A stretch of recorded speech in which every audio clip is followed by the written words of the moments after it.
நம்ம ஒரு வெண்டாரை எப்படி சார் சூஸ் பண்ணுறது ஃபஸ்ட்டு? இப்போ வந்து உங்களுக்கு ஒரு பொருள் ஒருத்தவங்க கொடுக்குறாங்க அப்படின்னா, நார்மலாக நீங்கள் எப்படி பண்ணுவீங்க? பொருள் தரமாக இருக்கா அப்படின்னு பார்ப்போம். நம்மளோட ரா மெட்டீரியல் இல்லை அவங்க சர்வீஸ் வந்து தரமாக இருக்கான்னு பார்க்கணும் ஒன்று. ரெண்டாவது விலை வந்து குறைவாக இருக்கானா, ஏன்னா எப்படி குறைஞ்சது 4 பேரையாவது நீங்கள் செக் பண்ணணும். ஏன்னா அவங்க பொருள் வந்து உங்களுக்கு சூட்டபுளாக இருக்கா, உங்களுடைய சூழ்நிலைக்கு சூட்டபுளாக இருக்கா அப்படின்றத பார்க்கணும். பார்த்து தேர்ந்தெடுத்து அந்த தொழில்நுட்பத்தை தெரிஞ்சுக்கணும். அந்த தொழில்நுட்பத்தை தெரிஞ்சுக்கிட்டு தான் நீங்கள் பண்ண முடியும்.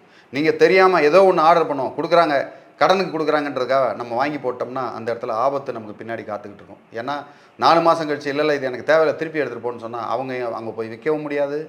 இல்லை பிரித்து போட்டிங்க அப்படின்னா அதனால் உங்களுக்கும் நஷ்டம், உங்கள் தொழிலையே நடத்த முடியாமல் போகிறதுக்கு வாய்ப்பு இருக்குது. அதனால் வெண்டாரை செலக்ட் பண்ணும்போது மட்டும் ரொம்ப கேர்ஃபுல்லாக வெண்டார் அண்ட் அந்த பொருளை, இந்த பொருள் நமக்கு ஏற்ற பொருள் அப்படின்னு முடிஞ்ச அளவுக்கு சாம்பிள்ஸ் வாங்கி, இல்லைனா வேறு யாராவது பயன்படுத்துகிறவங்ககிட்ட கேட்டோ அந்த ரிவ்யூஸ் பார்த்தோ நீங்கள் செய்கிறது நல்லது.